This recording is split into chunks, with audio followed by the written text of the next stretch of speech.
किसी शहर में एक बड़ा धर्मात्मा राजा राज करता था।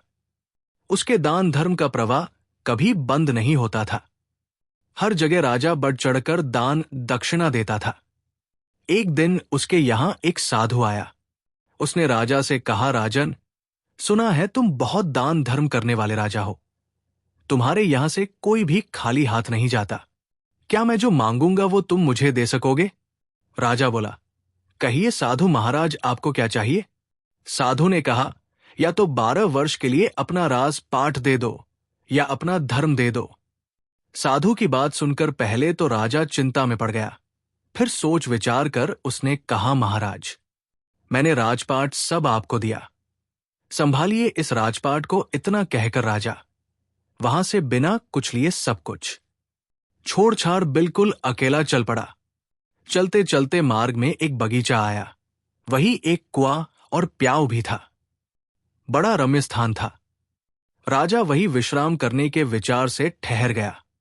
अगल बगल देखने पर उसे एक जीन कसा हुआ सुंदर घोड़ा दिखाई दिया, जिसके पास एक सुंदर स्त्री बैठी हुई रो रही थी।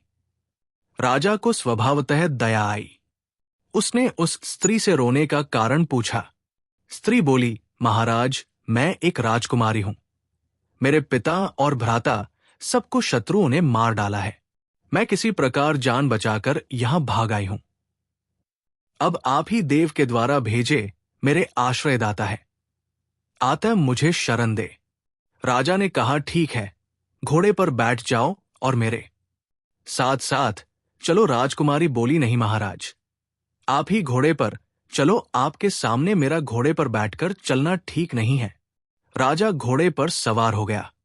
चलते चलते दोनों एक दूसरे राजा के नगर में पहुंचे। स्त्री ने कहा, आप शहर जाकर कोई बढ़िया मकान भाड़े पर ठीक करो, तब तक मैं यही बैठती हूं। राजा ने कहा, भाई, मेरे पास एक अधेला भी नहीं है, फिर मकान की बात किस मुंह से करूंगा? स्त्री ने कहा, महाराज, रुपयों पैसों की आवश्यकता हो तो मेरे पास से ले जाओ। और उसने निकालकर 10 मोहरें राजा को थमा दी। राजा भी मकान ठीक कराया और राजकुमारी को लेकर उसी मकान में गया और उन्हें वहां छोड़कर बाहर से घोड़े और उस स्त्री के लिए भोजन सामग्री ले आया। राजकुमारी ने भोजन तैयार किया और राजा से भोजन करने को कहा। राजा ने कहा, अरे, आप भी तो भोजन करो। उसने कहा, नहीं महाराज, पहले आप भोजन कर ले, आपके बाद में खा लूंगी। राजा ने भोजन किया, स्त्री ने भी किया। दूसरे दिन उस स्त्री ने कहा, राजन, आपको अधिक कष्ट होता है, काम करने में क्यों ना एक नौकर रख लो।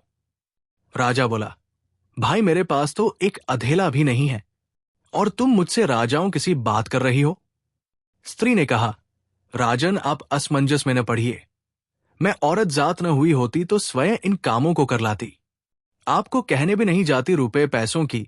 आपको जब भी आवश्यकता पड़े आप हमसे निसंकोच मांग लिया कीजिए। राजा गया और एक नौकर ले आया। कुछ दिनों के बाद उस स्त्री ने कहा, राजन, मन बहलाने के लिए कभी कभी यहां के राजा की कचहरी में चले जाया करो और वहां की कुछ बातें सुन लिया करो। अब राजा रोज कचहरी जाने लगा। उस नगर का राजा ये समझकर कि ये मेरे मंत्रियों में से किसी का संबंधी होगा, उससे कुछ न पूछता।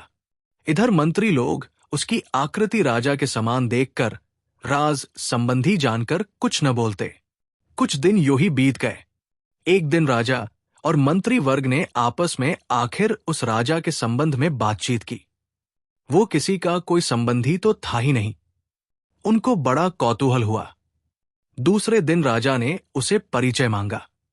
उसने अपनी सारी बात बता दी।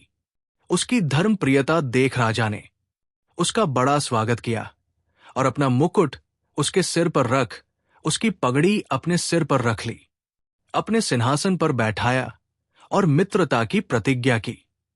दूसरे दिन उसे फिर कचहरी में आने का निमंत्रण दिया। राजा ने सारी घटना उस स्त्री से कह सुनाई। उसने कहा, ठीक है, आप भी राजा को सारे परिकर, परिषद तथा नगर को भी न्योता दे आइए।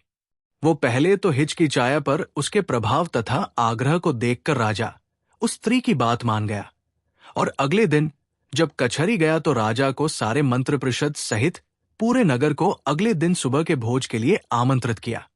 उस नगर का राजा हैरान होते हुए बोला, कहीं भांग वांग पी ली है क्या भोज, और वो भी पूरे नगर सहित कहां से करोगे उसका इंतजाम?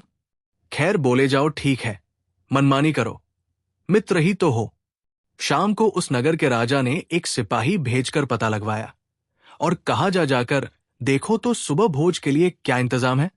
सिपाहियों ने देखा तो वहां कुछ नहीं था आकर्ज्यों का। क्यों राजा को बता दिया? राजा ने कहा, भाई उसने पक्का भांग वांग ही पी रखी होगी। इधर इसको भी चैन न था, उस स्त्री से कहने लगा, भाई तूने मेरी अच्छी फजीहत कराई है, प्रातः राजा न जाने मुझे क्या कहेगा। स्त्री ने कहा, महाराज चिंता न करें, यदि आपको धैर्य न हो तो उस बगीचे में देख आए जहां से मुझे लिवा लाए थे। राजा ने घोड़े पर चढ़कर जो देखा तो वो संपूर्ण देववर्ग ही कार्य में तत्पर था।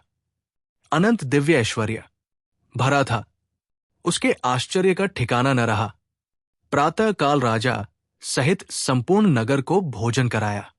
इस आश्चर्य को देखकर सभी लोग आश्चर्य में डूब गए। नगर के राजा ने भी सारी भव्यस्था और भोजन के लिए उसकी भूरी भूरी प्रशंसा की। भोजन उपरांत सारा देव वर्ग अंतर ध्यान हो गया। अब उस स्त्री ने कहा, राजन तुमने उस साधु को कितने दिनों के लिए राज्य दिया था? जरा कागज तो देखो। राजा ने देखा तो समय पूरा हो चुका था। स्त्री बोली, तो अब आप भी अपने राज्य में जाओ और अपना राज पाट संभालो। राजा ने कहा, देवी तुम्हें छोड़कर तो मैं एक कदम भी ना जाऊंगा। स्त्री बोली, राजन तुम मुझे क्या समझ रहे हो? मैं तुम्हारी स्त्री नहीं हूं, मैं तो तुम्हारा धर्म हूं। जब तुमने मुझे नहीं छोड़ा तो मैंने भी तुम्हें नहीं छोड़ा और तुम्हारी स्त्री बनकर तुम्हारे साथ रही और तुम्हें किसी प्रकार का दुख नहीं होने दिया।